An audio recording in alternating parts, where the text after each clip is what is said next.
Hi, Nick.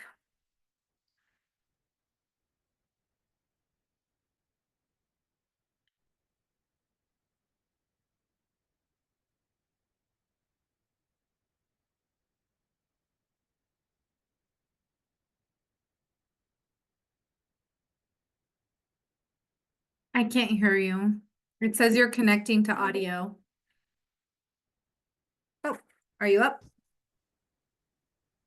How about now? Now I can hear you. Hey, I don't know. It was like my headphones were connecting to my phone. I don't know. Zoom always tries to fight with me, especially if I get on right before. Like if I'm like, oh, I have 2 minutes, then it'll start acting up. Yeah. I also noticed I got on and it was like, do you want to update Zoom? And I was like, every time. I just said no and it still works. So that's great. Um, do you want your name says Tanya, just I'm FYI. changing it right now. Okay. So I'll do a quick intro and then I will hand them off to you. Sweet. I'm pretty sure I've done this one before. I went over the stuff last night, but for some reason Mara gave me both facilitator things, Oh yeah. but it's fine. You're like, I'll wing it. I mean, the facilitator one, it's just there's like so much in it that you're like, sometimes it's nice to not look at the facilitator one. Yeah. Sometimes it'll throw you off. Like, because it's Yeah, like and you're just you say ask, and I'm like, it messes up yeah. every time.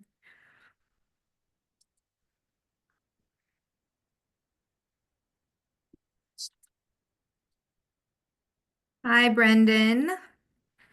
We are just going to give you a couple minutes to have people jump in, and then we'll get started.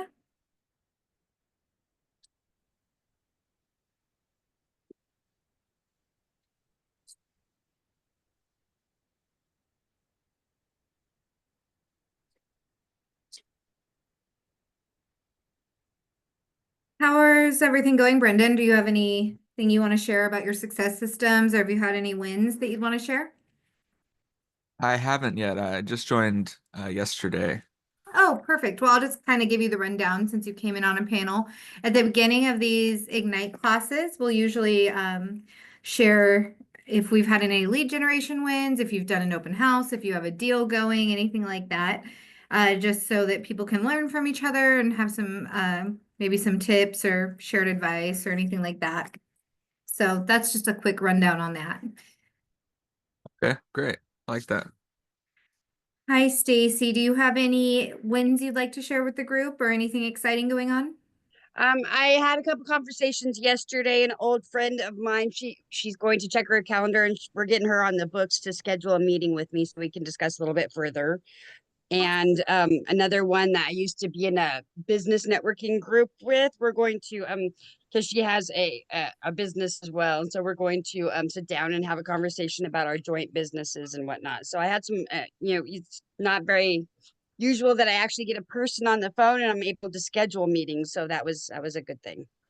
Right. It's always And great when those lead generation moments actually start to pay off and come through for you, and you can set up some networking. yeah, and yesterday's in-person meeting with the three experts was actually quite phenomenal. It was great to hear, their experiences and what they would have done in their first year and whatnot. So it was great to be in the room with them. Awesome. Johanna, did you have anything you'd like to add? Any wins that you'd like to share?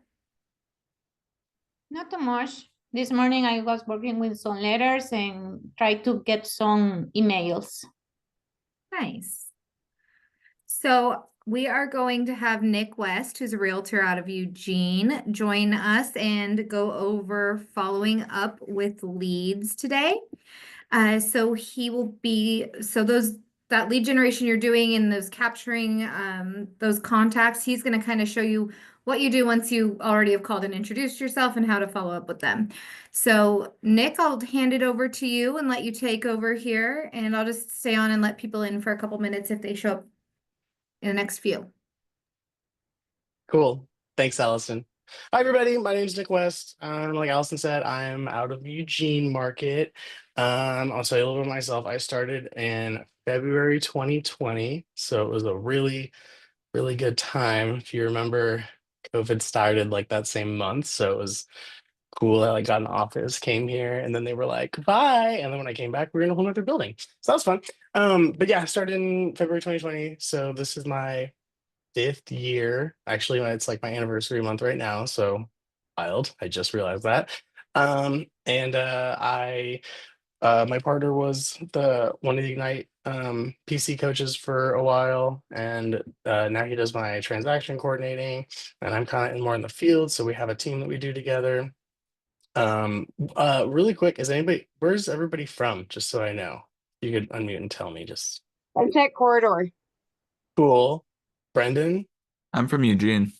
Oh, sweet. Me too. Johanna? Sunset Corridor. Nice. Love it. Taylor? I'm in Eugene as well. Cool, sweet. Well, feel free if either of you are in the office to stop by and say hi. I'm at the end of the main hall by the Xerox machine. And next time I'm at Sunset Corridor, I'll also say hi. Anyways, yeah, like Allison said today, what we're gonna do is we're gonna follow up, continue on with what you're going through your Ignite book. I'm Brendan, sorry, I know this is like literally your first now Ignite class pretty much, but I don't think we're too far into the book anyways. But yeah, how I've done it before is I did Ignite also in PC when I started. Is you follow in your binder. We're gonna go through basically a bunch of stuff today, and then I will kind of release you and let you on your own devices. Part of it is going to be like making calls. If you want to do that today, I would say go for it. But yeah, so we're going to chat for about hour and a half, and then I will let you do your own. But if you want to follow along, great. So today, let me get my thing going here. Sorry, I have a Mac, so I use Pages. So give me 1 second every time. Or Keynote, whatever it's called.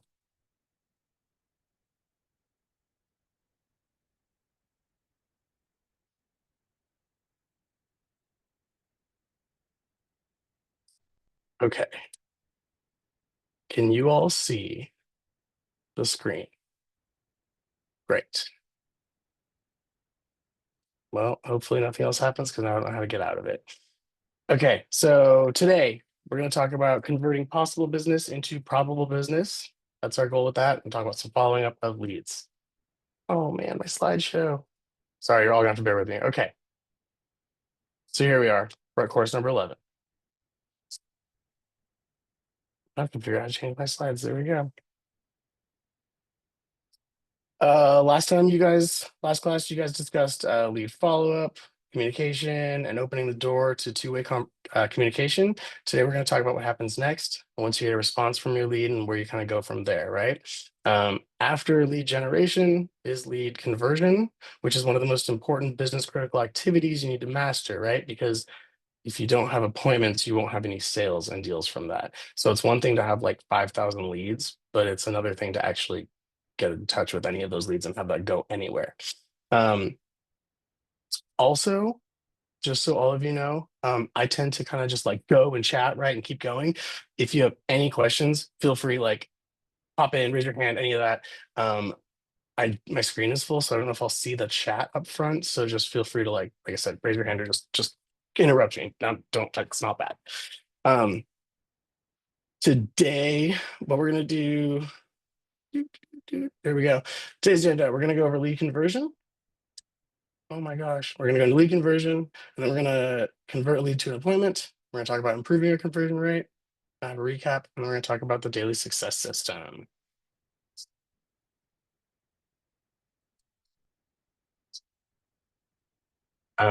Gary Keller, quote from Gary, right? The effort you give to converting leads must match the effort you give to generating them. So again, does that make sense? Like what you do, both activities, you got generation and conversion, right? They both require an equal amount of your time. There's again a huge difference between generating a lead and converting a lead. I'll say it many times, right? If you have 1,000 leads, but you have 0 appointments, you're not really doing much, right?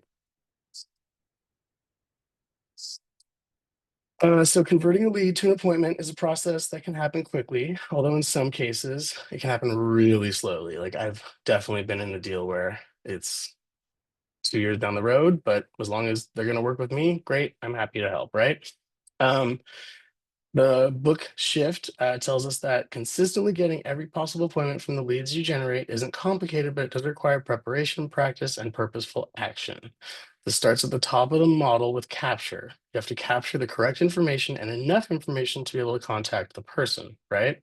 Then you have to move into connecting, building the connection, gaining information from that person, and then building trust. Then it ends finally with closing the appointment. Without an appointment, you didn't convert anybody, right? After lead generation, lead conversion is the most important activity you got to master, right? It's where the possible business can turn into probable business and then ultimately into profitable business. So converting a lead to an appointment has the importance because it's how you have the chance of earning income, right? Converting appointments to business is the key to economic success. And you know, yeah, like I said, we're not doing anything unless we're converting our leads into actual business. Focus on the how, right? Not the why. No. Does anybody have any odds? I'm sure like a lot of that's pretty obvious for us, right? If you're not doing the work, you're not going to get paid. Okay, so turning a lead into an appointment. Okay, so at its simplest, capturing is collecting the minimum amount of valid contact information for a potential buyer or seller. Okay, this should include their name, and a way to get a hold of them, such as an email and a phone number. Most likely, this will occur when you're lead generating. Do you have any of you done any lead generation yet? And had anything successful? Tell me, what have you done? I do actually have a question after an open house. One of the cards, the evaluation cards that I got was just their email, and I'm struggling with the email to send to them. I mean, I don't know what to say with because it was just the email and they came through the open house. So do I say hi, use me as your buyer, or I mean, so that's a lead gen, Yeah. right? Yep. So you got you captured a piece of info. Great. So now we need to do something with that. So one of the things that I'm gonna like dive into at the end of this, and I don't know, don't tell anybody, I know it's being recorded, but we're gonna talk about smart plans for a hot minute. I know that comes up later, but I'm gonna kind of show you like my smart plans too. That's how I used a lot for communication. But yes, long story short, now you have that info and now you're gonna reach out. So And it's do I put that info into my database? Mhm. Okay, I thought so. Do you have their name? I do. I have their name and their email, and that's it. Sweet. So when you're putting in your stuff into your database, I use command because it's what we get with KW, and Same. so I still use it. Throw that name and that email in there, and then basically they're now on your plan, right? So whether or not you put them on a specific smart plan or you just start reaching out to them, think about how many emails that you get a day, right? And how many times before you might actually respond to one. So don't feel like you're kind of like bugging them because you're not, right? You're just actually they gave you their email, so they're probably expecting you to reach out. And they might just even be like, wow, we really like the person. Let's go. Let's do something. Let's make something happen. We will definitely get to that though too. Like that's great. Good job. So open houses, that's one. Sorry, that was my original question. Has anybody else done any other lead generation calls? I've done, I sent cards, handwritten cards in the mail to my sphere, just passing out some business cards. What else have I done? Social media, Cool. and then an open house as well. Sweet. Sweet. I love an open house because it's a free way to do it, right? So you can sorry, I'm gonna say in my pocket. I love an open house because it's a free way to do it. And again, it's really accessible. Like it's so easy to find an open house to host on the weekend. Make sure it's with your office, right? You don't want to go like with another brokerage or anything like that. It's so easy to do, and again, it's free. So many agents like once they hit a certain point, they're like, I'm not gonna do open houses anymore. So like, you can even find a team that's like every weekend they're like, we got 3. Which one do you want to do? I love doing an open house. There is also an open house PC. I believe it's a PC class or an Ignite class. Go to it. It's so good. It'll give you like all these tools for how to host like a really good open house and to collect information and to make it memorable. I And it's like one of those where like there's so much content and info, it's hard to copy it because it's so good. But even if you can take some pieces of it, you'll totally appreciate it, I promise.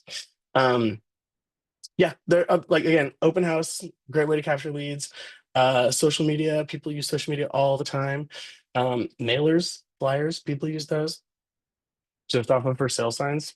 If you see like there's a huge chunk of brokers out there that every time they see a for sale by owner sign, they call that person and then try to make them convert them. Taylor, you mentioned handwritten cards, and I know that in Ignite and in PC, this comes up all the time, is to write handwritten cards. Do it. I love a handwritten card. I'm like totally jumping ahead and jumping everywhere, but you mentioned it, so I'm thinking about it. Handwritten cards, it's something that everybody knows to do and everybody talks about it all the time. The amount of people that actually do it is so few. And when you actually do get one, it's something that like the person will notice. Okay, pause everybody for 1 second. I got somebody says somebody entered the room and I don't know where my mouse is. I need to figure this out. Bear with me. Oh my gosh. All right.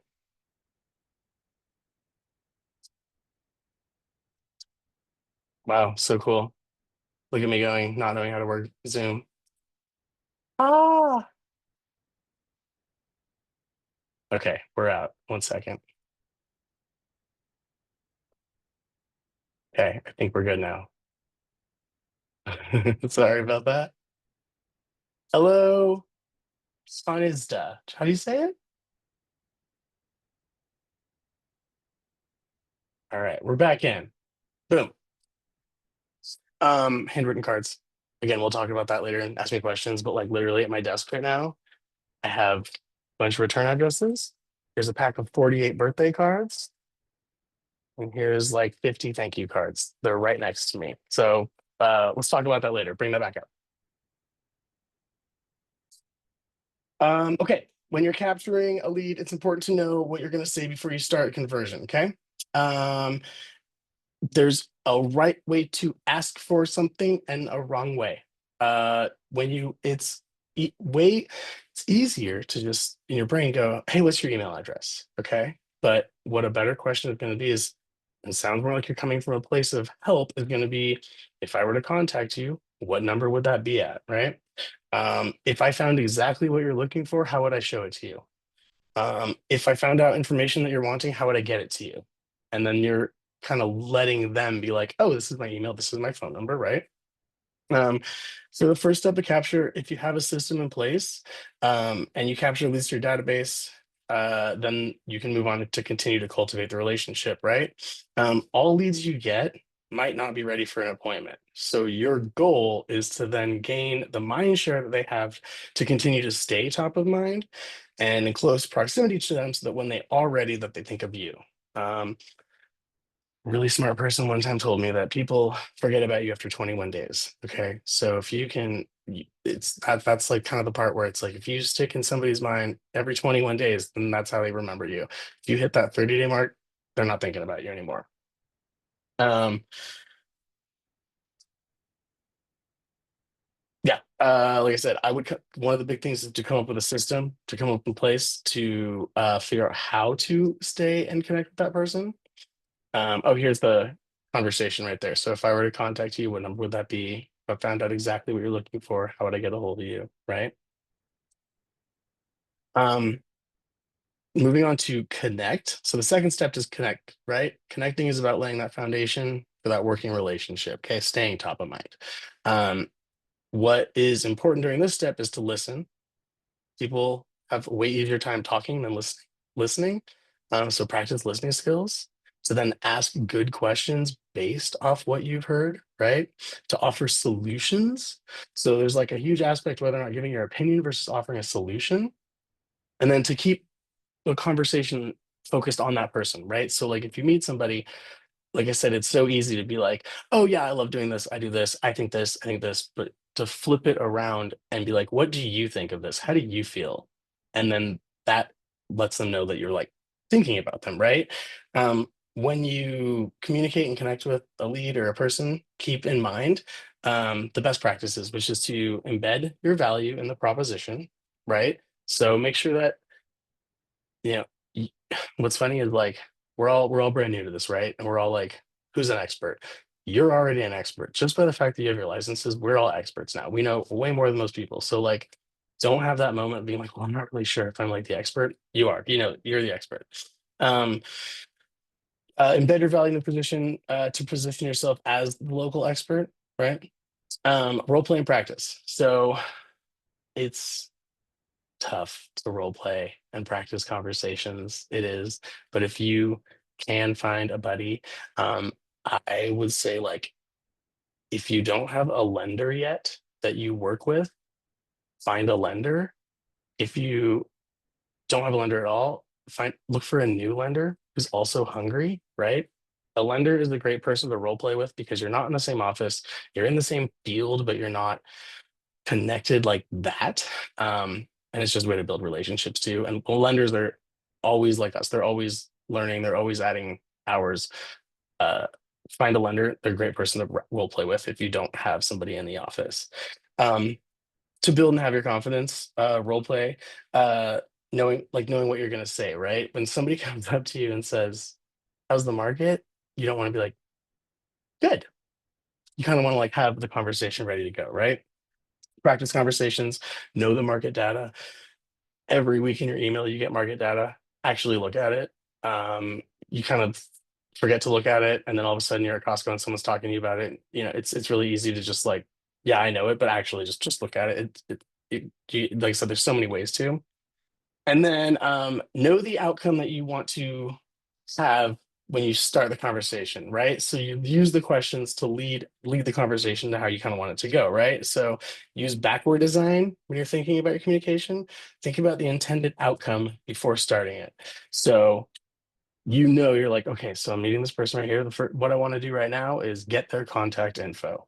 And that's kind of where that, you know, embed your value. If I found the perfect thing for you, how would I let you know? And you know that you're doing something for them. You're not just like bugging them, right?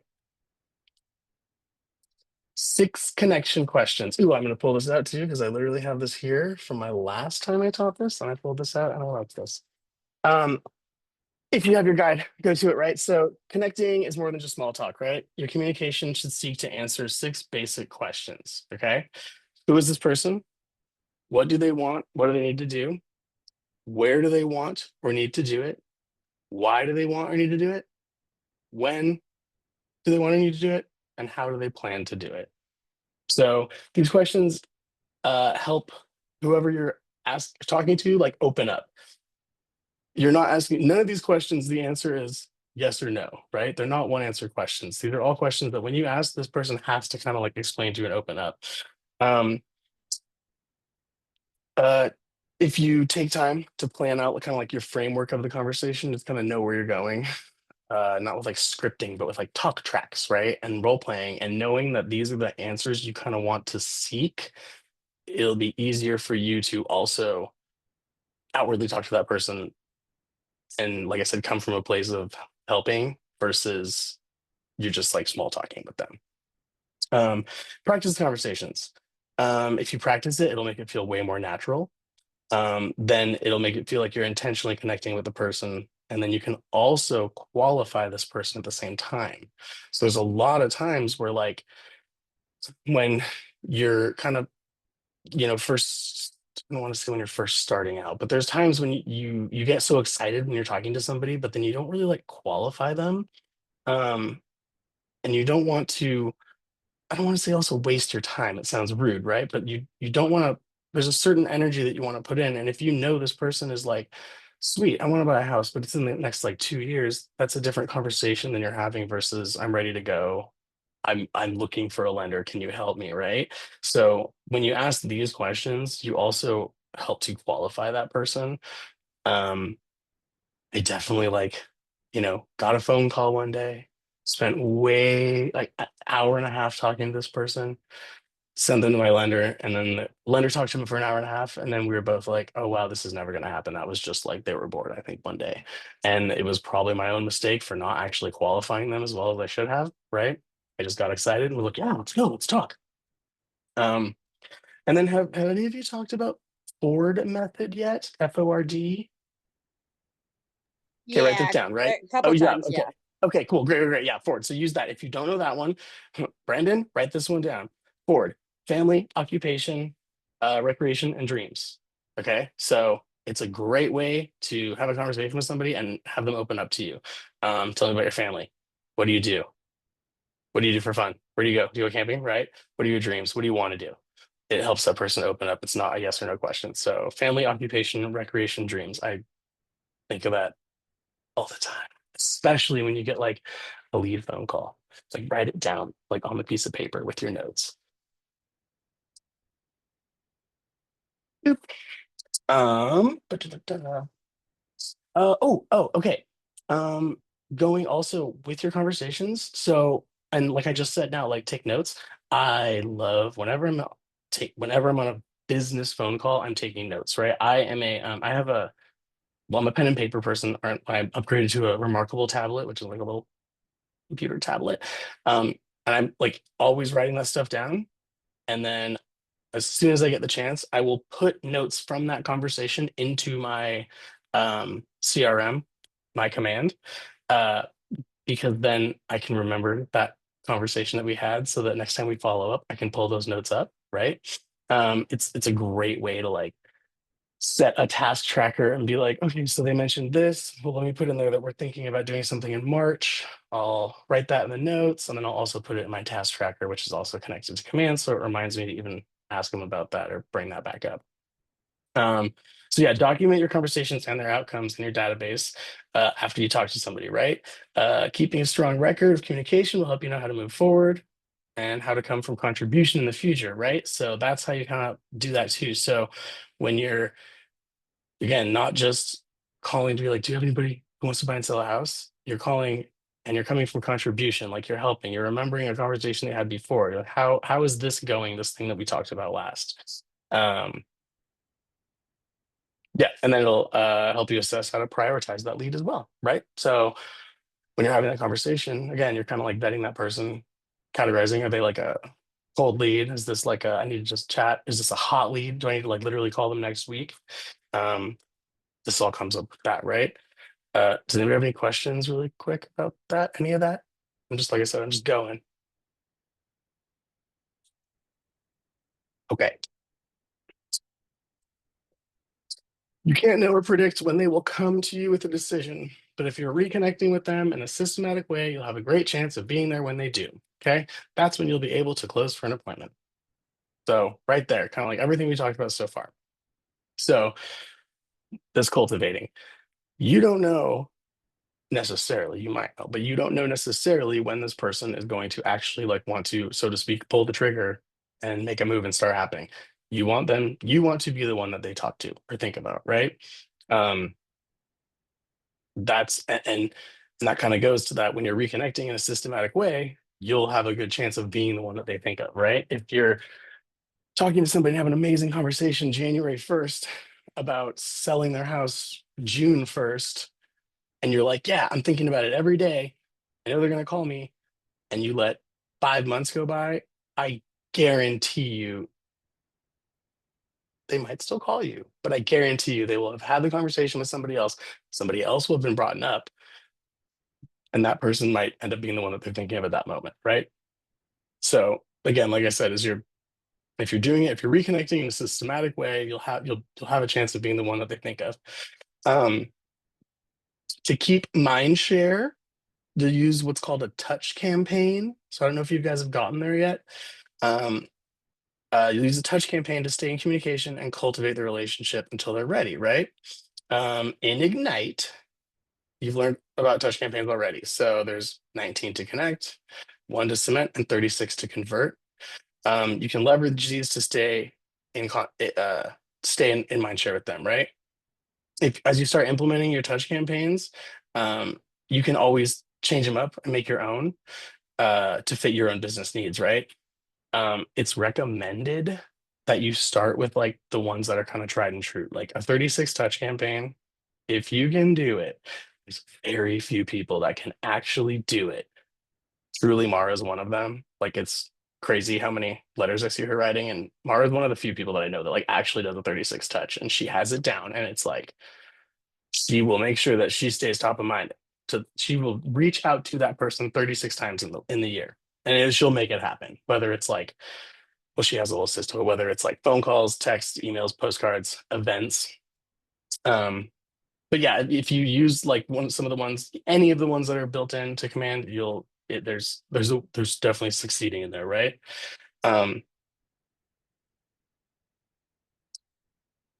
Why do you think? So cultivation is one of the hardest parts. Okay, it truly is. Why do you think people have a hard time cultivating?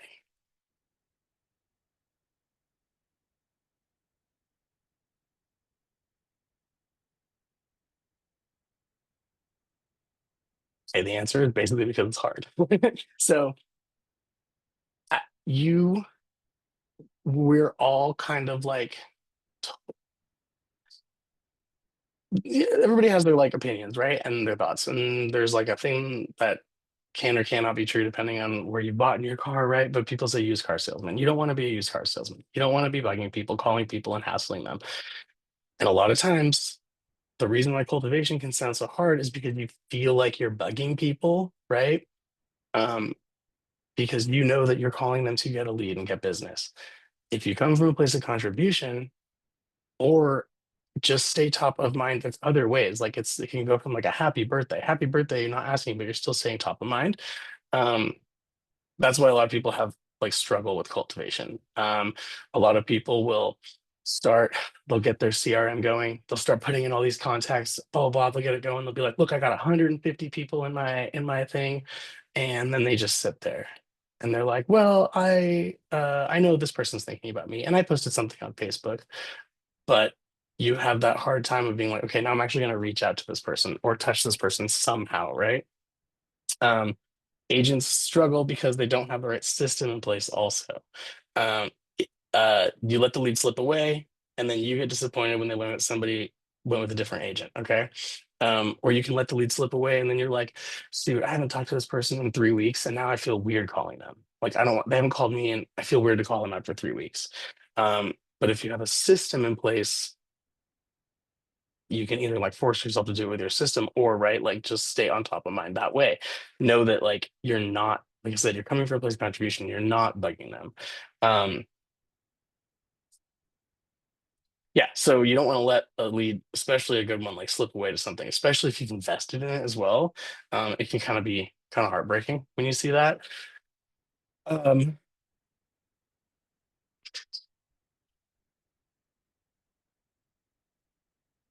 was looking at a part that's your guidebook.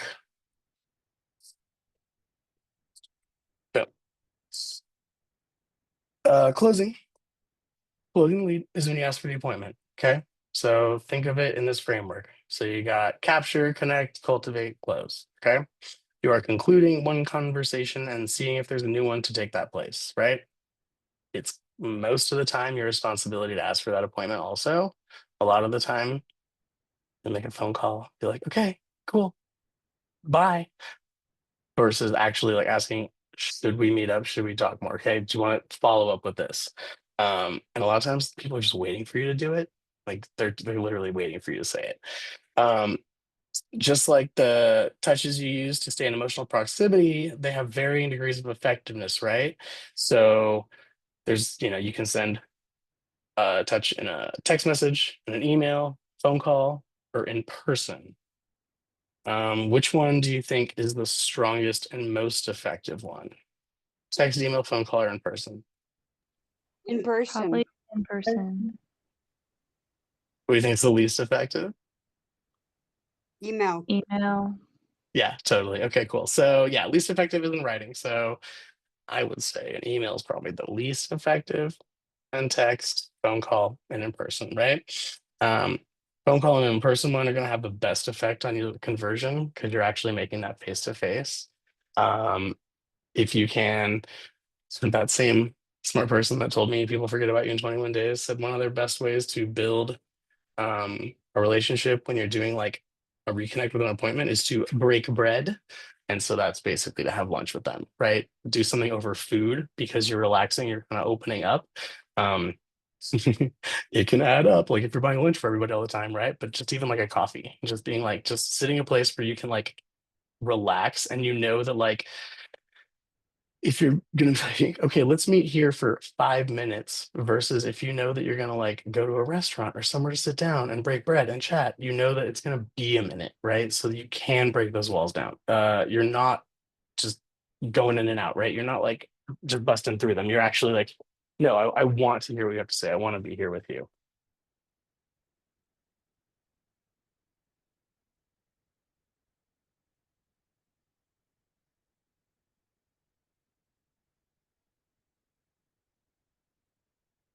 So when you're scheduling an appointment, you're not just looking for a yes to a response for asking for the appointment. Um, as soon as you get the yes, you should immediately schedule the appointment, right? So this means the date, the time, the location. So it's one thing to say, yeah, let's meet up next week sometime. But if you can actually put that in your calendar and in theirs, that's great. People kind of hate going to things and doing things. And so like everything sounds better a week or two before you have to do it. But if you put something in a calendar, then it's definitely more professional. I am a big like calendar person just in my phone, and I love to make a calendar invite and send it to somebody else. Uh it's like I literally do it to my friends. Like I'll literally like we're going on me and my friends are going to this like fundraiser thing that we all know about. We go every year, and I literally last week made a calendar invite and sent it to everybody. I don't even know if Chance and Chelsea use their calendars, but I know that somewhere in there it's going to notify them on their phone and say that this thing is like tomorrow, right? So yeah, I love a calendar invite.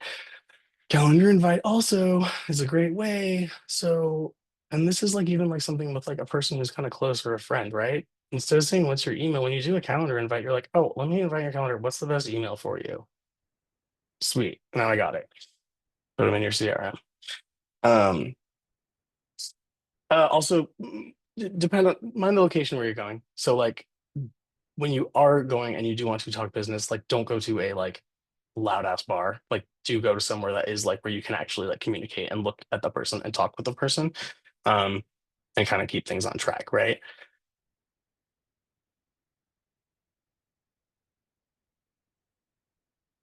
Got a quote here. In the end of the day, if they can meet and have a good enough reason to meet, they will meet. Wow, that's funny. I just said people hate going places. If they don't, they won't. And that's okay. You really don't care what their answer is ultimately, because you're not just getting people to do anything. You're not going to get anybody to getting people to do anything they don't want to do. Okay. You're just going to ask and respond until they agree to that meeting with you, which makes sense, or it doesn't. Either way, you both win. You win by asking for the meeting, and you win by and they win either way too, right? um it's again, like I said, you don't know when somebody's going to want to do anything. And when you go to a meeting, like this meeting doesn't have to be like 100% business, right? It just has to come up. um like going to coffee with somebody is, you don't it's a thing where like I'll take my neighbor to coffee, we might not talk about business, but I know that she knows, and that way it's something that's going to get brought up. um Questions, comments, concerns. Okay, conversion rate. Nick, I have a question. Yes. You may, for example, someone today during open house or in the afternoon in some activities, how often you contact that person? Next week, in 2 weeks? You're gonna qualify it. So it depends on how like hot that lead is, right? Um, if it's so when you're doing an open house, like I would definitely say before any of you do an open house, or when your next one, make sure you have some sort of systems and models in place, right? A sign-in sheet. I have a really good sign-in sheet that just like you can use all sorts of reasons to get people to sign in. If somebody signs in, says that on my sign-in sheet, it says, are you looking? Yes. How long? Are you working with anybody? If they're working with somebody, let them go. They're done, right? If they're not, and if it says we're pre-approved and we're looking, I'm gonna call that person. I'm gonna text that person that evening or email saying, thanks for coming. Let me know if you have anything, and I'll bug them I'm saying bug colloquially, I will reach out to them the next day, the day after that, right? Like it really quickly. If it's somebody who, comes in and they're like, yeah, we're just from the neighborhood. We don't know, we're not really looking. We just wanted to see what this house is like. We live 2 houses down. We're thinking about selling our house maybe next year, something like that. Then you get them, give them much info if you have it, put it in your CRM, put them on a smart plan.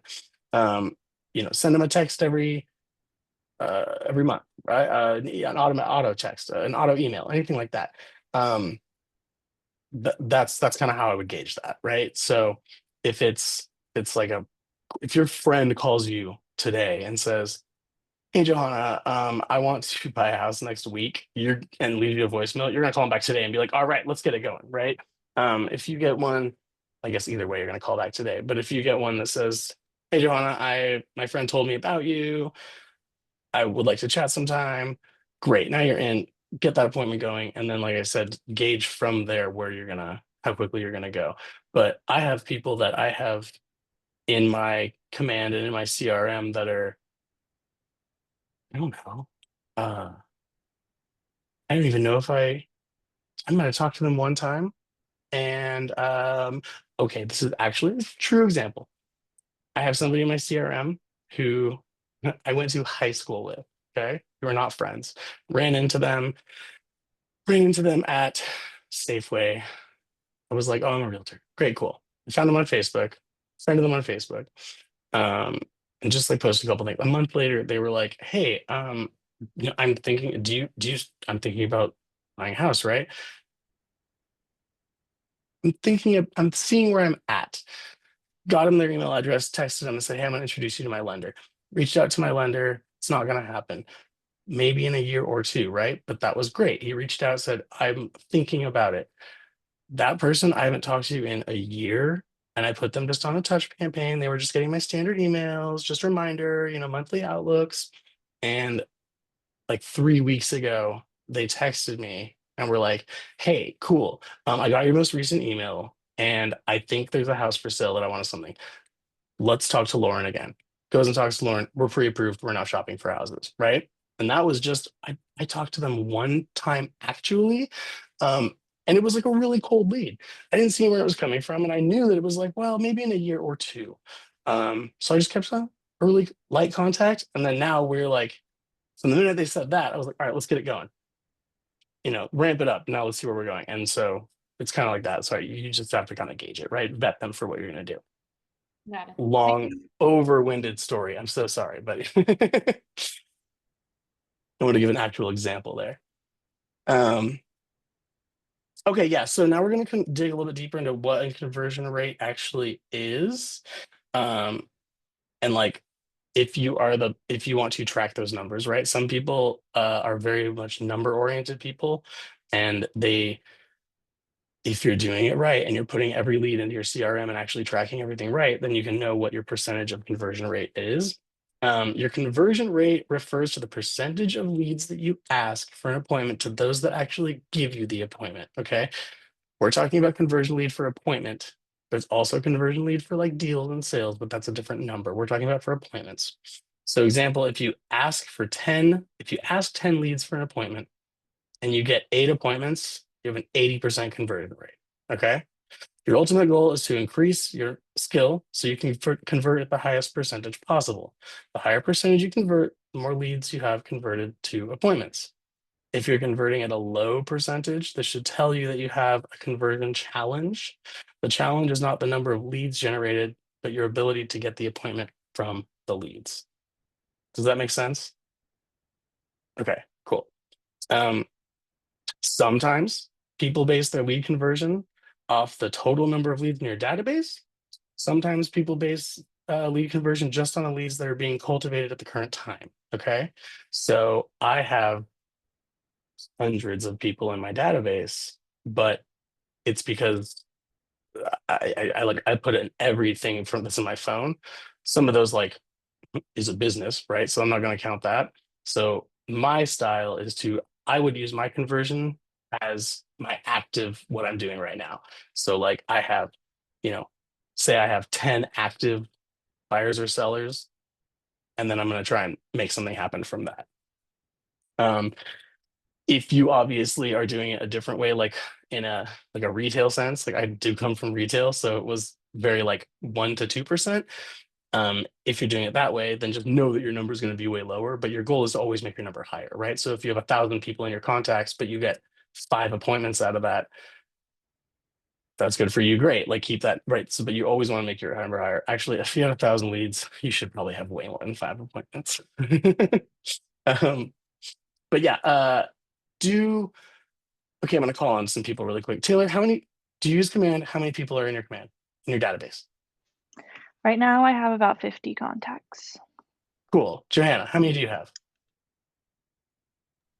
77. Love it. Stacy, 1,300. killing it. Did you upload your contact list from your phone?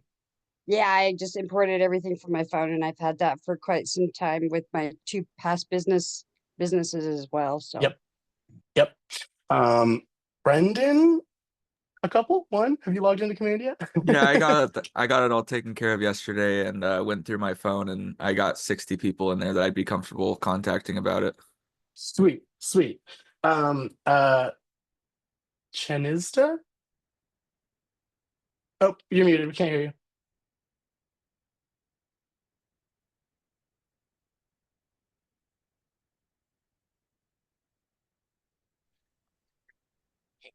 About 200 Sweet. from my Okay, cool. previous Great. company. Love it. Great. That's awesome. I will tell you, if you haven't uploaded your contacts, somebody, Leslie, if you know Leslie, who runs the brokerages, one day she came to me and she goes, how many people are in your Command? And I said 200. And then she said, okay, open your contacts in your phone, which I did. And then she said, scroll to the very, very bottom. And if you scroll to the very bottom, it says how many contacts you have in your phone. And I have 857. And she's like, why aren't all those in there?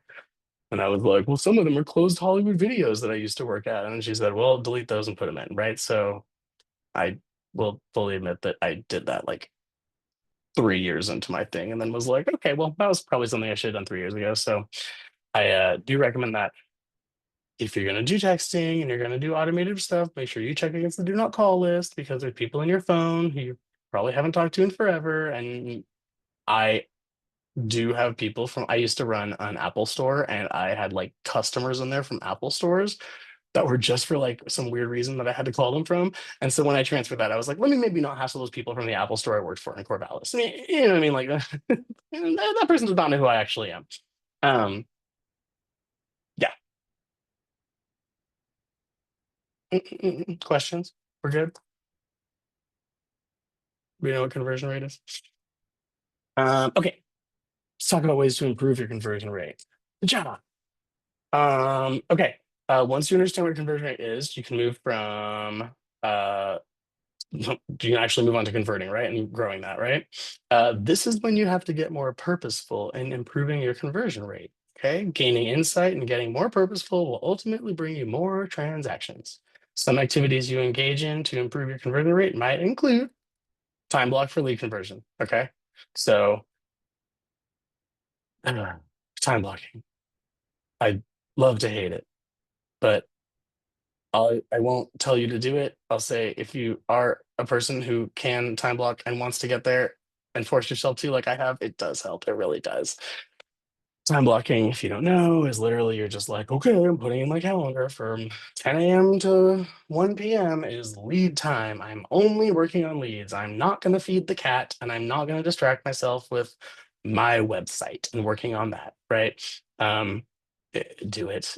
I hate, like, it sucks because, like I said, I come from like corporate Apple, which it's kind of hard to like not bring the training that you come from. So they were a huge proponent of time blocking. At one point, I had to time block for like 30 people, which made me absolutely like cringe when I changed careers and heard time blocking again.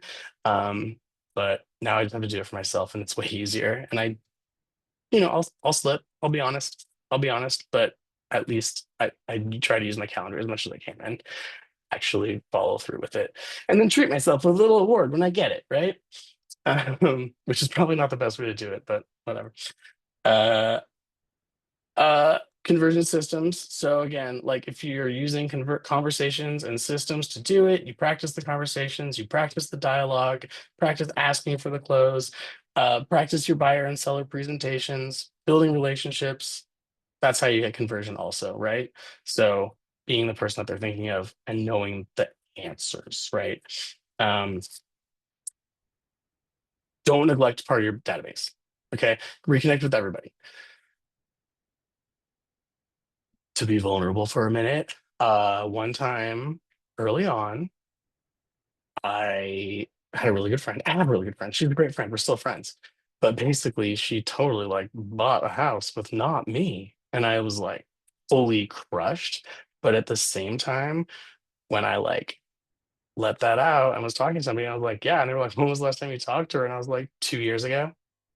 And they were like, okay, well, sweet. You know what I mean? Like, totally my own fault. Totally my own fault. And I was like, so mad and butthurt, but it was like, what was I doing? She was in my database. I hadn't talked to her for 2 years. What do I expect? So don't neglect your database. Reconnect with each person when you can.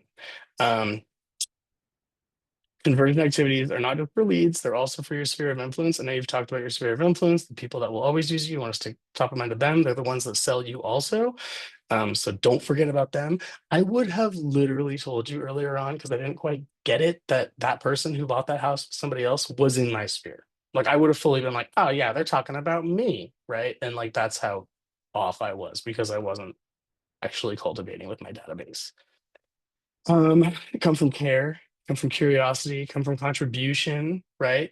So if you have past clients and you're like, you've let that relationship kind of sink a little bit and you're like having a hard time to be like, well, how do I reconnect with them? Come from care, come from curiosity. Literally just text them and be like, haven't thought of you in a while. Sorry, been busy. How are you doing? How's this? How's anything? Like just any sort of thing that's like, I'm thinking about you, right? It makes it way easier to build that relationship back up. And then once again, Joanna, like this, knowing who to prioritize, right? Know who and how you want to prioritize your clients and converting those most qualified leads while still working on the rest of your database. You always want to focus on the most qualified ones.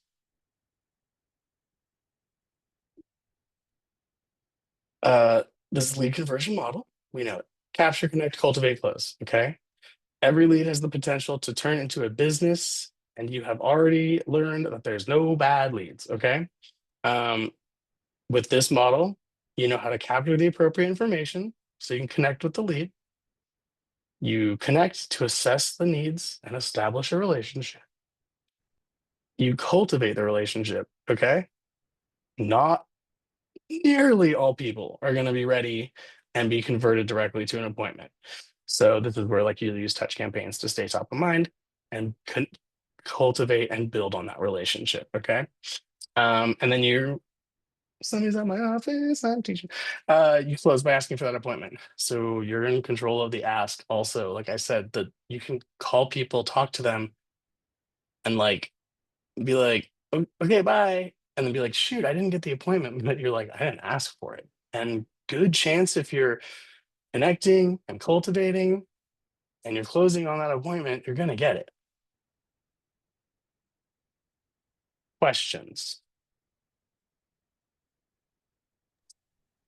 I have a question, Nick. Okay. Yes. Example, in the plan 19 touches, Mhm. you have to contact your friend or your lead 19 times. Mhm. But you said that you can just make a call for his birthday, for example. Yep. That counts like a one touch. Oh, yeah. Do you have a balance? How many we can talk about business and how many we can talk about personal things? 50-50 or? So personally, when I do, so one of my favorite,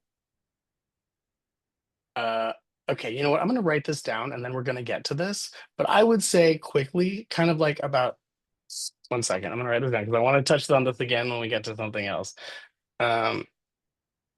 I would say like 50-50, but even like the business part, so much of it isn't, you can almost like disguise it into not being like, so do you have any deals for me? Right. Um, like example, I have tons of holiday plans that I don't even count on my touches, right? Like, so I don't even count a holiday email as a touch. But in that holiday email, it's like, Happy Valentine's Day. If you would love to buy, it's something, it's like kind of cheesy, but it's like that comes from my work email. And it like, I don't think I have one yet this year. We'll make one. But and that's like, I'm literally just saying Happy Valentine's Day in a text and then an email, but I'm also being like, I love referrals just like you love whatever, right? Something like, so that's like a business one, but it's not even really so much. But I would say like if you can kind of keep it 50-50, essentially. Yeah, I'd say, keep it 50-50-ish. There's people though that there's also other people that like, I have people now that I've connected through that I'm now like good acquaintances or well enough friends with where I see them enough a year that, and I talk about it enough out loud where it's like I don't talk to that person specifically about business 50% of the time, but I see that person enough and I stay top of mind and they know what I do, so that for them specifically it's like maybe once in a while. Again, literally 2 weeks ago we were out at a bar. We were at Sam Bonds watching some band. And then the person who was playing guitar in the band was the person who's there was with ex-husband. And she was like, oh, Seth is looking for, and then I was like, great, let's touch base on this. Right. And then she mentioned that her ex-husband was looking for a house. And then I was like, cool, great. Made a note of that. And then the next day texted her and was like, what's Seth's phone number so I can reach out to him. And that was like, that was, like I said, a good person that I now consider her my sphere of influence, but I don't really talk to her business that much specifically.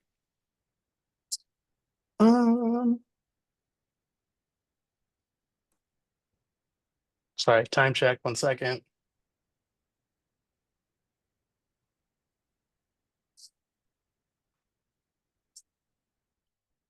Okay, so here's some things I want you to think about, right?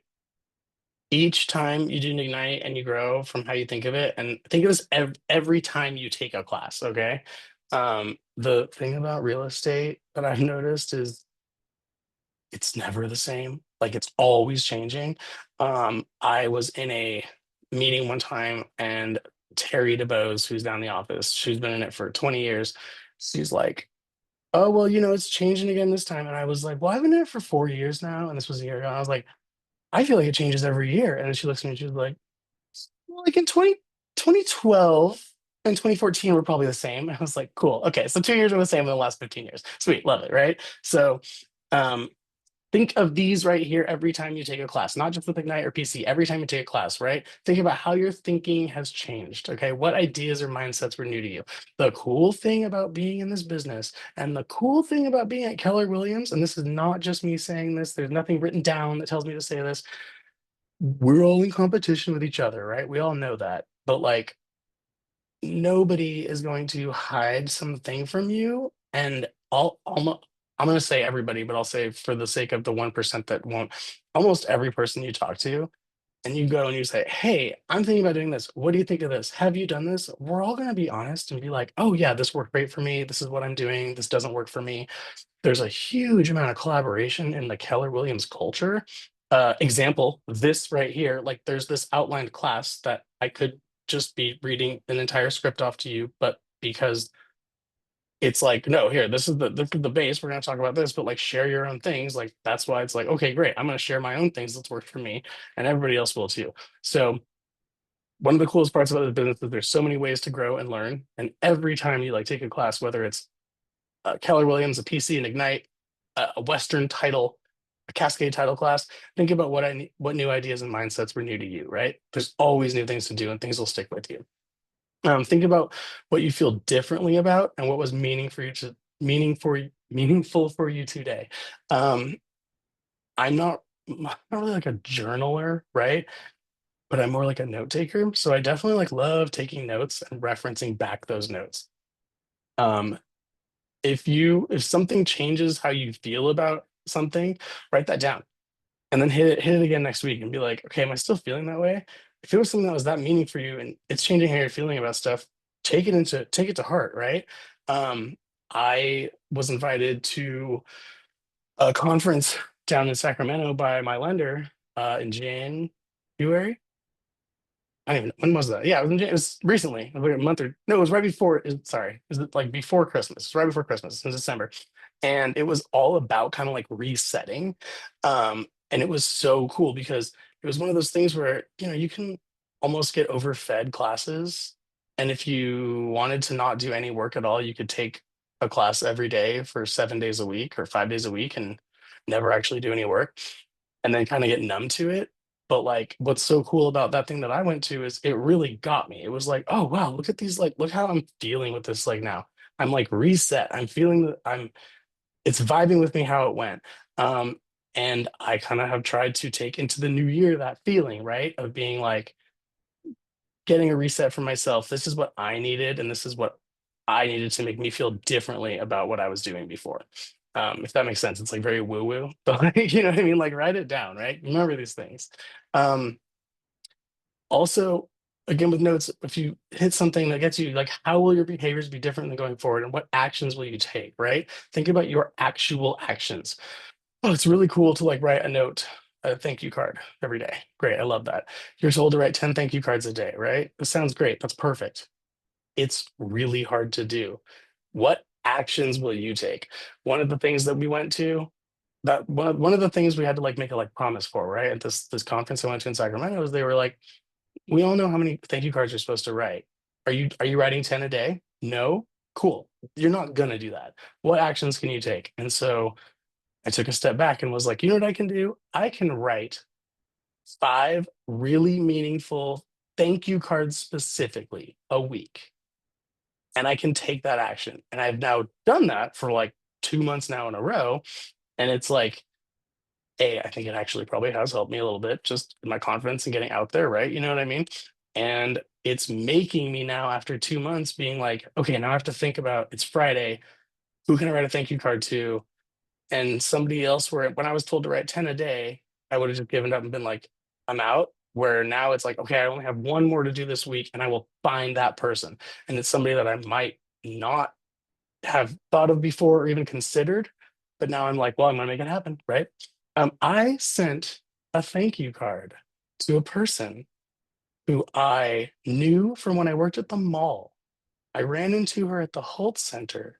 She was like, oh, let's get us something. I'll give you. Oh, it was like, she was like, oh yeah, I'll give you this thing to donate to for like a dog shelter thing. We started talking about that. And then I literally like found her address, wrote her a thank you note, and she totally texted me back. We didn't even have any numbers. She was just like, oh yeah, I'll donate this thing. We were talking about like donations that need to go places. She's like, oh yeah, I can donate that. And I literally sent her a thank you card. And then she texted me like, I took the stuff in yesterday.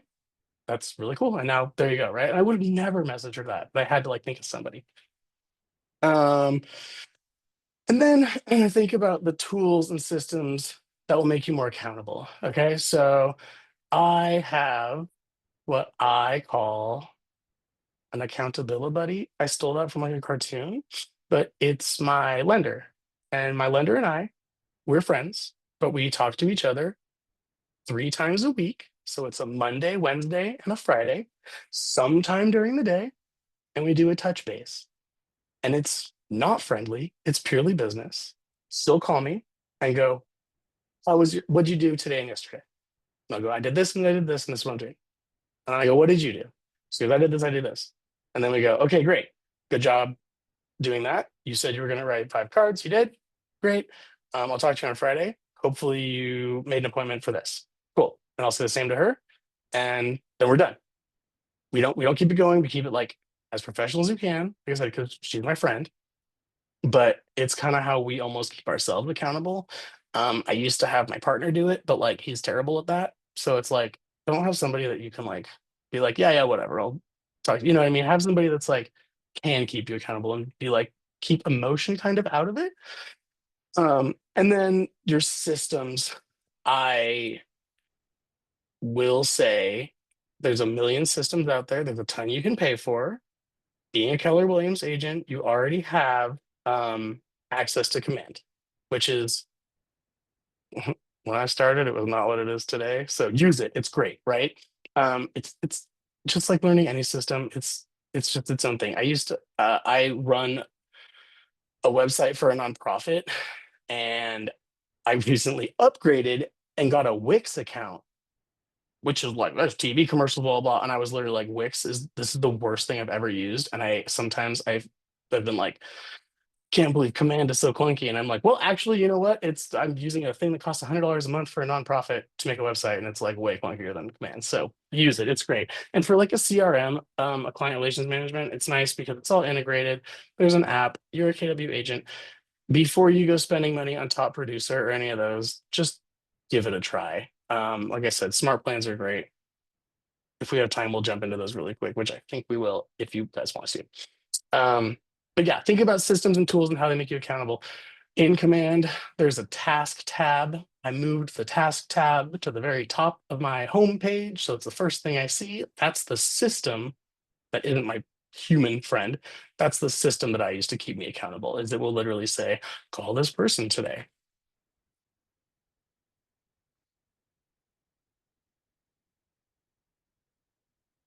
Okay, so this is the part where like, we're gonna veer off now because we're gonna chat for a little bit, and then I will let you go and do whatever it is you want to. I recommend you do what it says to do in your book and don't waste the day doing it, right? But I'm not going to force you to like role play with us right now in front of everybody, and we're not going to spend 45 minutes role playing. And then I'm also not going to force you to make a phone call while I listen, because that's like torture. So I'm being nice. But I recommend to do that. Anyways, yeah, what I want you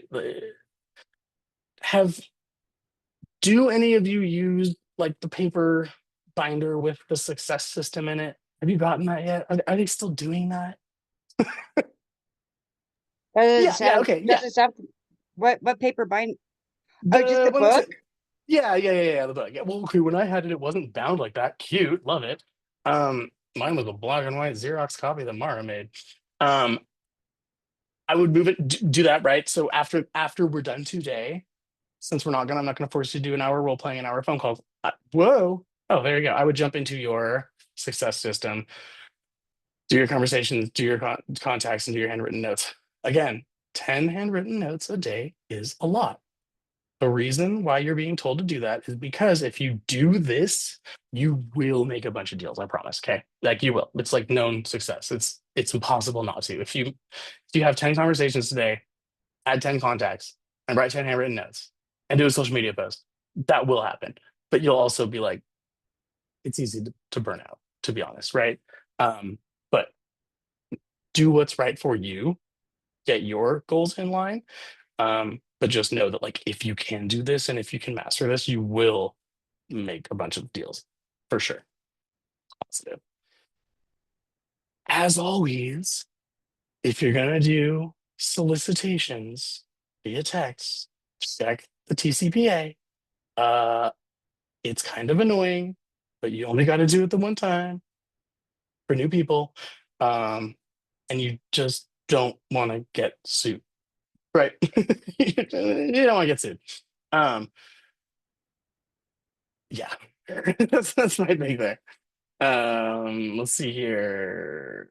Oh, okay, cool. Good quote. This is a good quote. I was saying this earlier. So I engage every conversation in the spirit of contribution, and people are happy to be in a relationship with me. Okay. Make that be one of your mantras. Okay.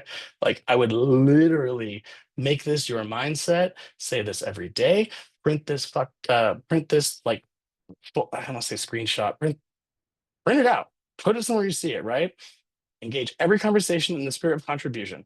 So it will help you not feel like you are being annoying. I'm not saying that you all feel that way. That's how I felt. I have nervous Virgo millennial energy, and I was like, oh, right, I have to apologize for my existence. But if I'm coming from a place of contribution, people are happy to be in a relationship with me. I'm also a person who's always willing to help, right? And I'll like literally be like, can I help with anything? Even though I might not want to, and I might not actually even have the means to help, but just offering. Okay. And there's other times where yes, then I end up helping somebody with something, but I did a good deed for the day, I guess, right? Um, but yeah, like I said, if you keep this in mind, like literally keep this quote, print it out, put it on your wallpaper. Whoa, look at that. I'm not gonna force us to role play, okay?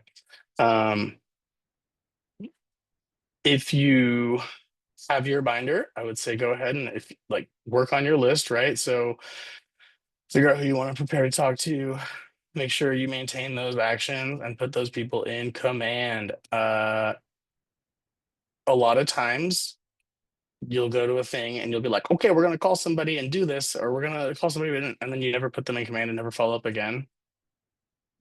It's a great way to stop.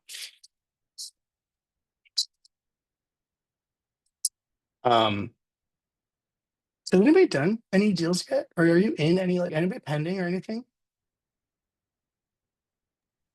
No, How long? So I'm sorry to keep asking questions, make people unmute.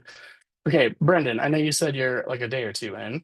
How long is everybody else? How long have we been doing this? How long have you had your license? Taylor, Beginning of January for me. sweet, cool. Johanna, I got my license in December. cool. Stacy, end of October, November. I started with the team though, and I switched to an individual agent, so I started Oh, the really? training over again, so. oh, really? Okay, cool. Interesting, fun. Brendan, when did you get yours? I got my license last week, I think, and then right when I got Sweet. accepted, I joined Keller Williams. Welcome. So you're like super fresh. Very. Chinitza, when did you get yours? December last year. Oh, cool. Sweet. Awesome. Well, you're Yeah. already then. I love that. Sweet. That's so cool. Um, has anybody had anything that they have felt was a success of them that they found for them that they want to share?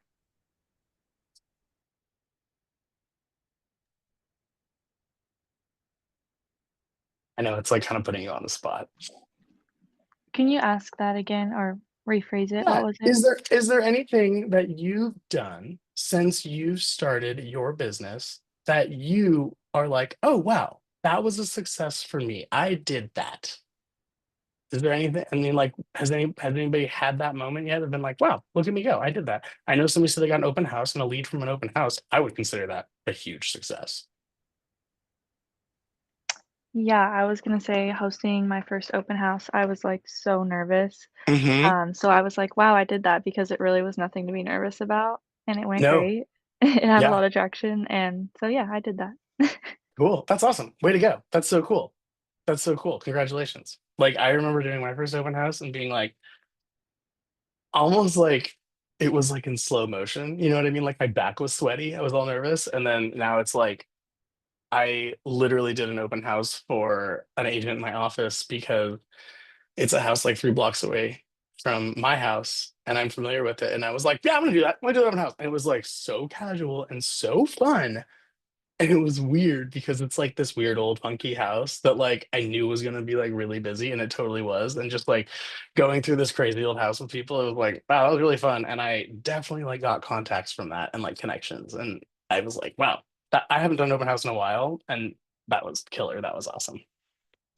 Um, point of that is celebrate your successes, right? It's sometimes you feel like you're on an island because you know that like we're all in competition with each other, like I said, but you're at a place, I mean, like in your business, and you're physically at a place, meaning Keller Williams, where like celebrate your successes. People love to hear it. People love to hear like how it went, right? And it'll make you feel like you're not alone, right? We're all in this together, right?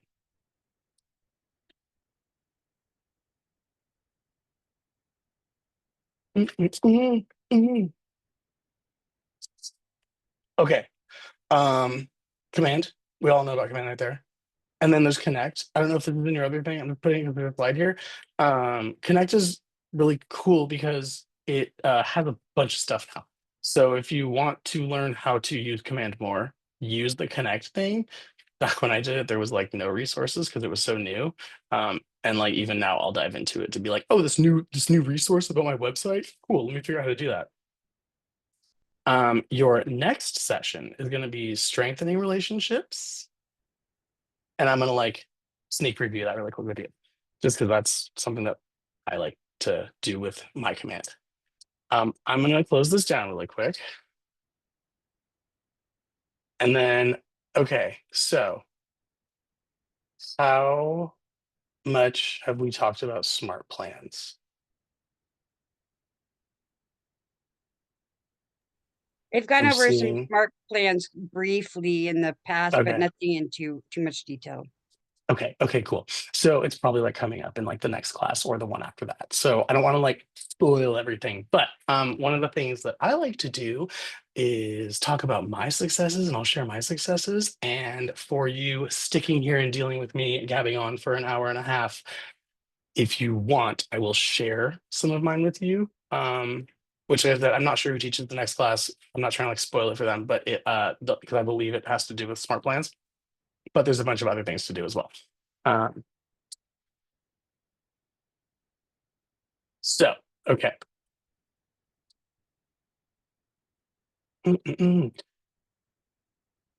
Oh, you know what? Also, sorry, I pulled these out and I didn't mention them. In your binder, in your book, there are 2 pages in there that say connection questions for buyers and sellers. On mine, it says it's page 11.7. It looks like this. It's a list, okay?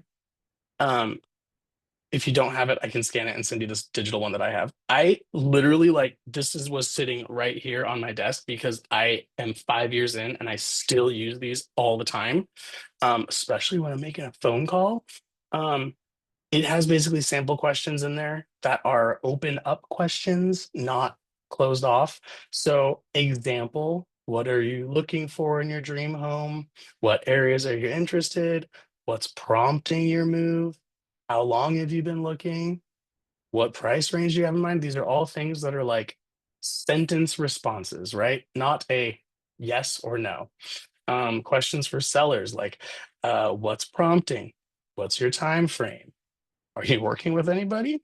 How much do you think your home is worth? These are great questions to rehearse and know to ask during an open house or when you're like kind of at step 1 with a lead, right? Like I said, I literally have them in a little thing on my desk, and that's how I was able to just reach for them right then because I have them right here. I'm sorry I'm doing it out of place because they didn't show up in the guide that I had for this class, but they're in your book, and it's not in the guide for some reason. There's another page that's talks about those 6 questions that I asked you earlier, right? The who are they, what do they need, where do they want to go? This also has some examples of how you can say those by like as a response, right? So example, right? So when you say who are they, okay, and you're talking to somebody at open house and they're like ask you a question, you'd be like, oh, tell me a little bit about yourself. So then you can like know what they're looking for, right? If they tell you what they want to do, your thing, you can say, thank you for sharing that, right? Now tell me like why do you want to do this? Okay. Like I said, it gives you these open up questions and then you can really vet that person. So use these questions. I especially like just the little list of the ones for buyers and sellers, especially for an open house. And I recommend if you don't have a bunch of leads right now or contacts, or even if you just want some fresh new ones, I recommend doing an open house. It's kind of a good time. Like it's slower out there right now, but there's lots of houses. And if weather like today, if it was Saturday and it was, even though freezing cold, like really nice and bright today would have been a great day to have an open house. And there's so many you can get. It's so easy to get one and host one. And those are really good questions to ask people to get them to open up. Okay, give me 1 second here, and I am just going to open up my Chrome. Just so you guys know, I figured out the command was designed on Chrome, and as a Mac person, I use Safari, but I have Chrome just to use command because it works best on that. So I had a lot of help desk tickets to figure that one out. Let me save you. Let me save you that. Okay, sorry, 1 second. Mm.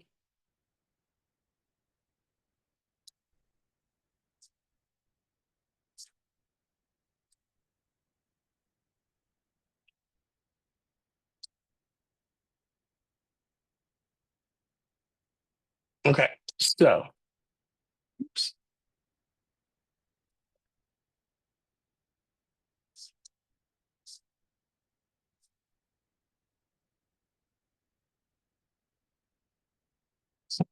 Wow, so good at this. So I'm so techie. I literally used to work at Apple, and then like a month after, I'm like, I don't know how to work anything anymore. And this was 5 years ago, 6 years ago. People that I know still ask me about iPads, and I'll be like, I don't know, and I have no idea. Okay, can you see my main command screen right now? Great. Okay, cool. So right here, I have my leads or my tasks. Okay. Oh, look, I haven't checked off a couple, so that's cool.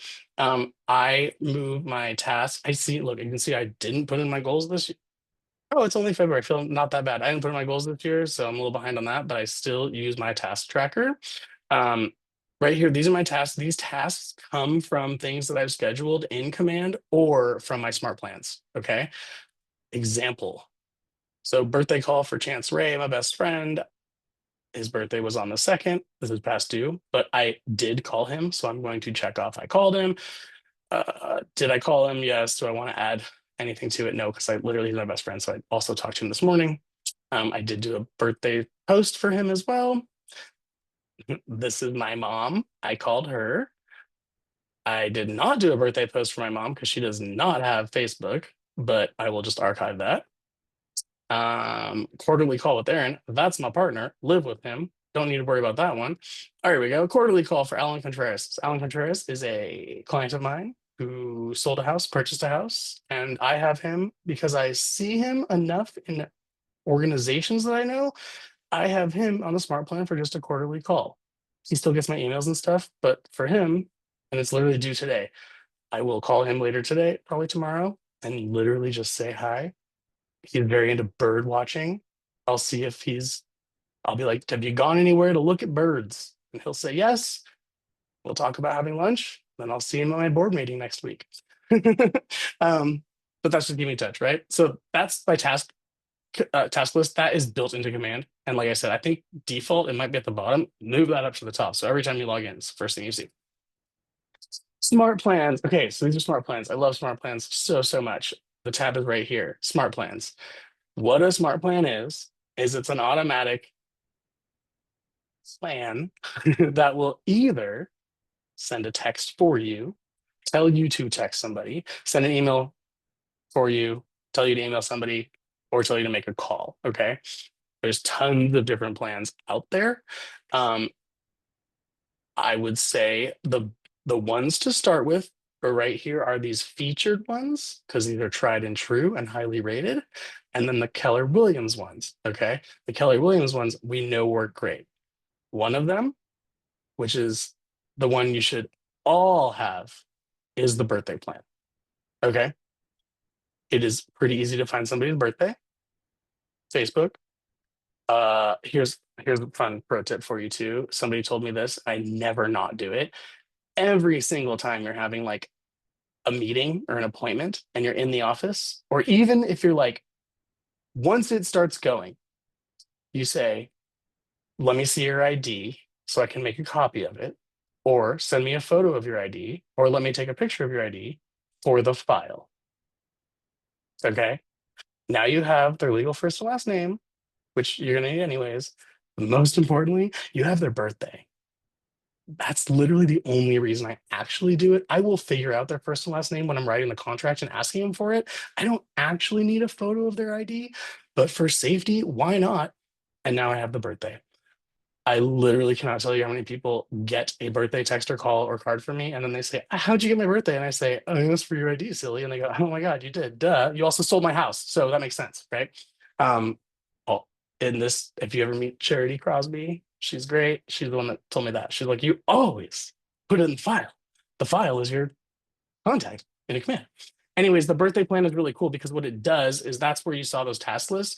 This one's its own plan. So no other ones are really like this. And so every single person that you have in your command put on this, right? What it does is it's a 4-step plan.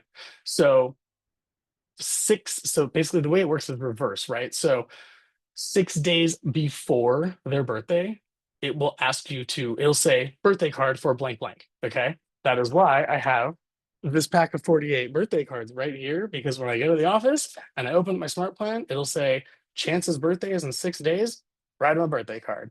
So like right then, I write out Chance's birthday card, throw one of these bad boys in it too. Again, Chance is my best friend, and you better believe I sent him a birthday card with the business card in it. He literally bought his house with me, and I see him multiple times a week. I sent him a birthday card, handwritten with a business card, just because. Then it's like, don't forget, not that you ever would. These are really cheap. They're from Amazon. I think I got this whole thing. They're like super basic. They're like, birthday. There's a bunch of different colors. And it was like $8 for like 50 of them, I think.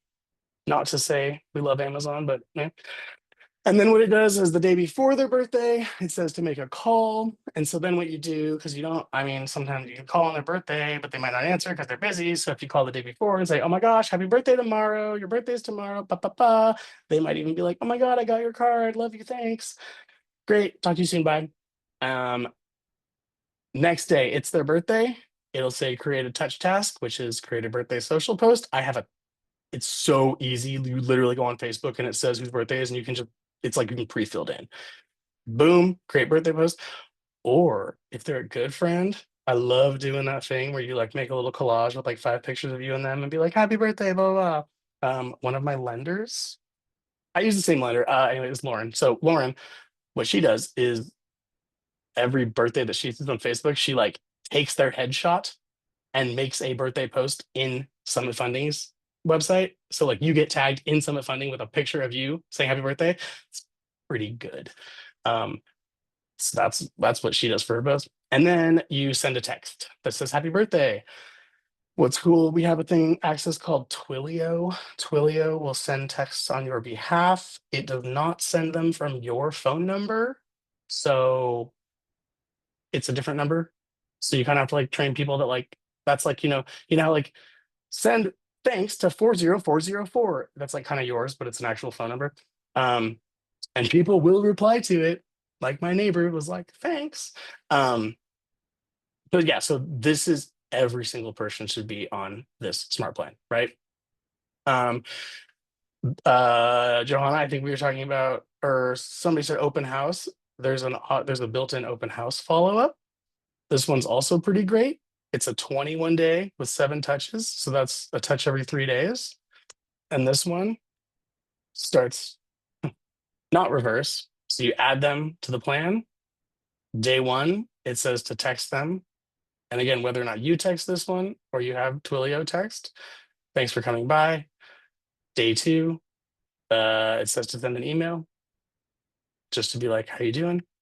Make a call, send a text, make a call, send a text, send an email.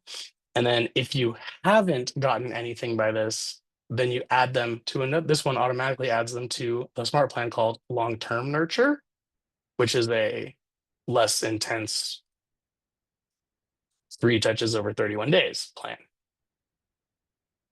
which is a text.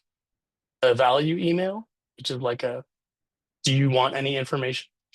And then there's something called the monthly neighborhood nurture, which is great. Every person that you put in command and put their address in there, they will get an email from you every month that is just your monthly neighborhood update. it's cool because it's hyper local to their neighborhood. So like when send it to yourself, put yourself in your command also, so then you know what your stuff looks like and you can test it out on yourself. It's cool because the monthly neighborhood nurture is literally your neighborhood. So like everybody gets those emails from Zillow that's like, oh, in Oregon, there's 1 million houses for sale on this. But the monthly neighborhood nurture is cool because it looks very personalized. And it's like, there's 5 houses for sale in your neighborhood. And people can click on them. When people click on stuff in your monthly neighborhood nurture, it also shows up in your command and says what houses they looked at.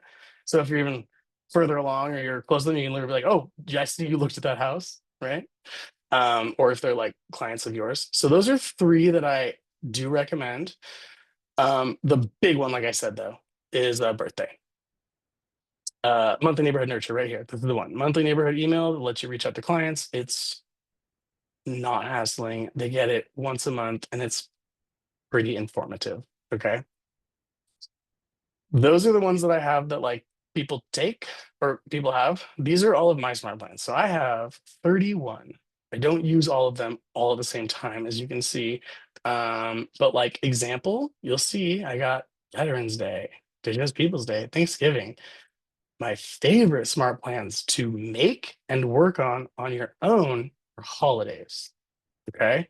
Nobody's going to get mad at you for sending an email saying happy Valentine's Day, which is next. And how you do those, let me see if I don't have a Valentine's Day. Ugh. So here's mine. This was my last Thanksgiving one. It was just went out on Thanksgiving. It was a text from my CRM. Happy Thanksgiving. Wishing you a day full of gratitude, good food, and great company. If you're anyone who knows they can make you move, I'm always here to help. Carve out the time, get it. ChatGPT wrote it for me. And then because it's coming from my Twilio, I always say my name at the end of it. So people don't like, who sent me that? It's like, and people know that it's like, oh, Nick's business sent him that. And then I also send out an email. This email goes out to everybody right here. It's got my logo, Market Center logo, my name, dear person, which literally same thing. I'll carve out time for you. Call me for all your needs. And that's the email they get, right? It's all automatic.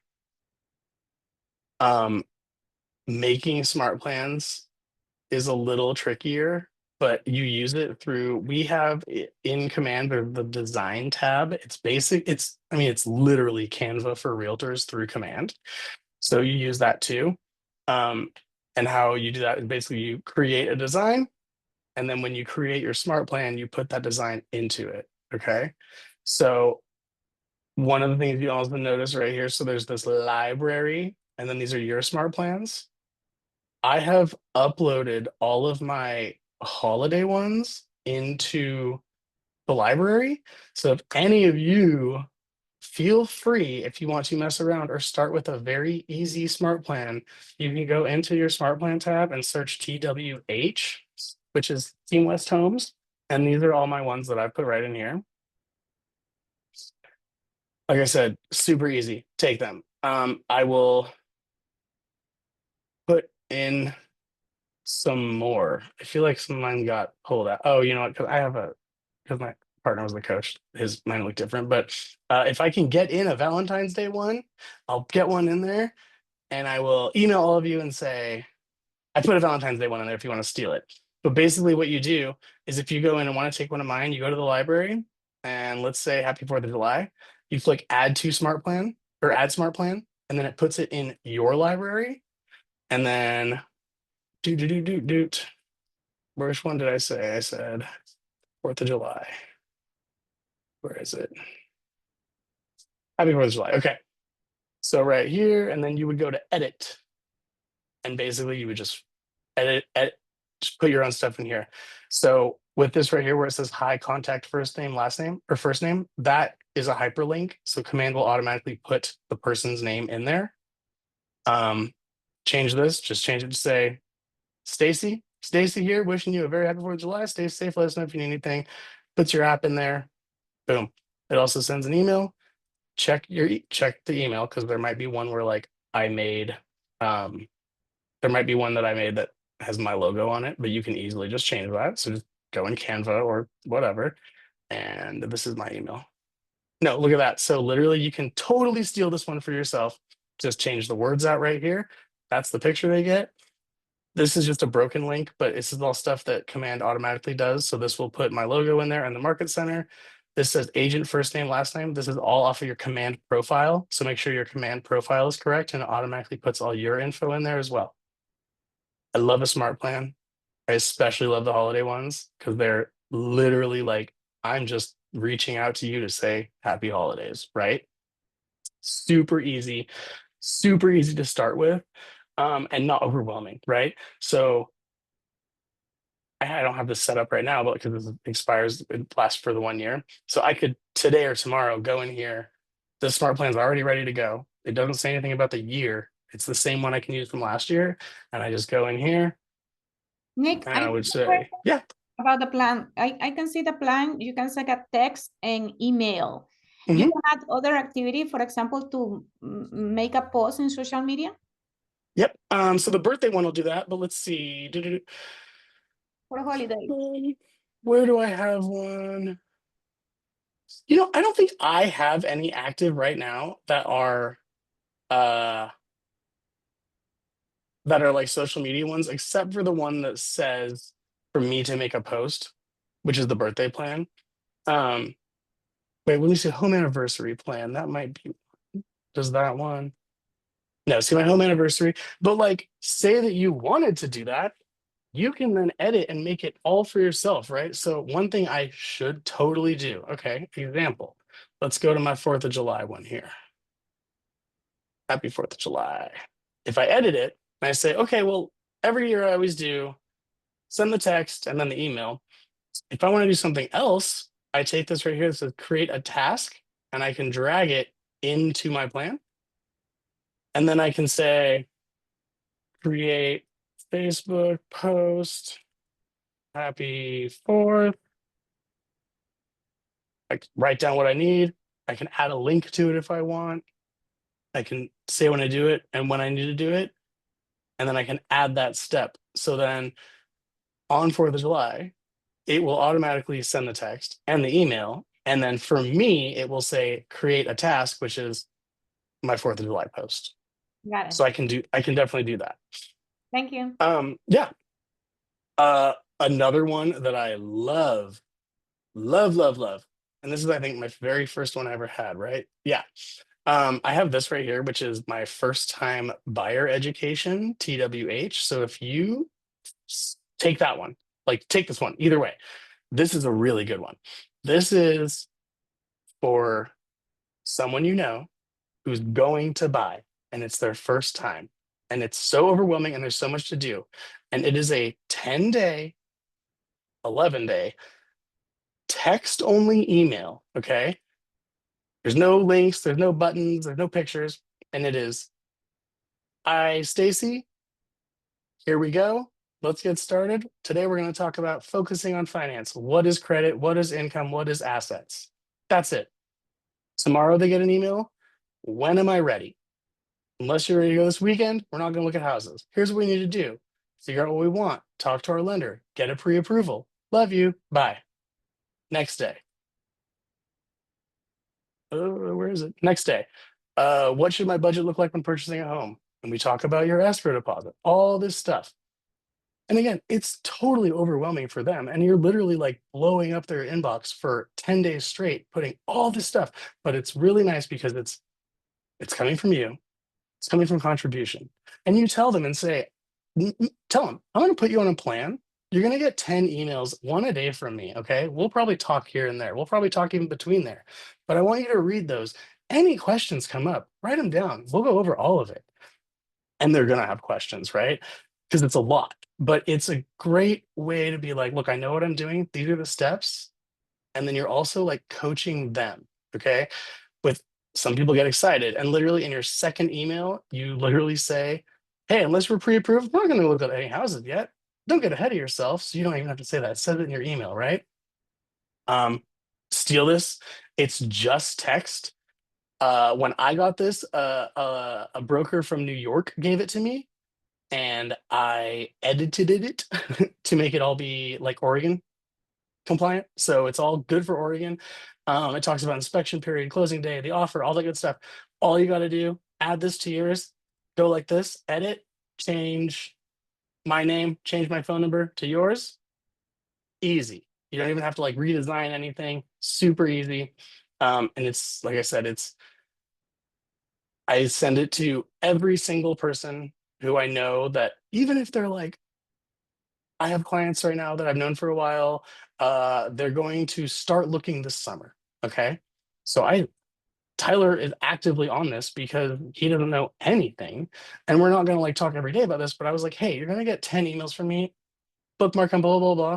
This is going to be like a great resource for next time we talk and do all that. And this way you're going to help, you're going to actually feel like you know more, right? And then write down any questions, blah, blah. There's no stupid questions. Just like how you're like, oh, I'd have a dumb question for you, but like we do this all the time. They don't. So when people sometimes will have a hard time asking questions, make sure that you're like, there's no dumb questions. Like literally things change all the time. When your parents bought a house 30 years ago, they don't know what they're talking about. They use paper. We don't even use that anymore. Right. So like there are things like that that like they'll get from other people. You're the expert. Okay. Like I said, easiest way, find all those, just go into the Smart Plan library and search TWH. And you'll see a bunch of mine on there. And like I said, I will make a Valentine's Day one. I'm surprised I didn't. I probably just like forgot it last year and never managed to. And if you want, you can take that one too. It's just like I said, super easy. And if I make one soon enough, I will make sure and not put a logo on it. So you can take it and make it even easier. Just put your name on it and be like, boom, look at that. I sent an email that said Happy Valentine's Day to everybody. I get the AI thing is terrifying. I definitely use ChatGPT to help me write stuff all day long. So feel free. Like it's when you write like I don't know how often all of you are using ChatGPT or if you've taken any like AI classes, because that's totally a thing now. Like when I started, there was no such thing, and now there's like how to talk to AI to make it work for you. I uh I use ChatGPT a lot. And so you do have to kind of learn how to do it, but I literally use it for like writing these things all the time too. And yes, you can't just be like, write me a post, because then it'll be like, literally, it was like, dear client, on this auspicious holiday we call Valentine's Day. And you're like, okay, all right, calm down. Like, make it cuter, right? But I use ChatGPT all the time. I literally, yesterday, I do a lot of volunteer work, and I am the event coordinator for a very large event that happens in Eugene every year. And like yesterday, I pretty much took the day off because I spent 8 hours on a computer writing a volunteer packet, like how to volunteer for this event. And 4 hours of that was me like talking to ChatGPT, being like, no, let's fix it, let's fix it. But so it's like weird because it's not like a real people are like, ah, ChatGPT is cheating. It's not. It's just a tool. So use it as a tool. Like I use it as a tool, right? It's not cheating. Some people like you'll really get people that are like, bro, I hate it. And it's like every time an email starts with, I hope this email finds you well, I feel like it's AI. And I was like, well, that's funny because I used to write that like 3 years ago, and that was before that existed. So you know what I mean? Yeah, basically, if you take anything from this ranting of me, the rantings of a crazy person, utilize Command, utilize your smart plans. Your KW agents, you get it for free, like it's in your bill already, right? And there's tons of things that you'll be advertised to pay money. There's so many things that are going to come at you forever for the rest of your career. That's like, just give us this much money and we'll make sure you make $1 million from it. Okay. I've definitely given some money out. I don't even know if I've got, I don't think I've ever actually returned anything from things I have to pay for. It's all on you, right? And you just need to use the tools that you have to help you succeed. Okay. One of those is Command and Smart Plans. Truly, I fully believe it. And I would say half of KW agents only use it for the commissions tab and don't even know that there's like a client relations management aspect to it, because they're from before they used it and they pay top producer $150 a month to do the same thing, right?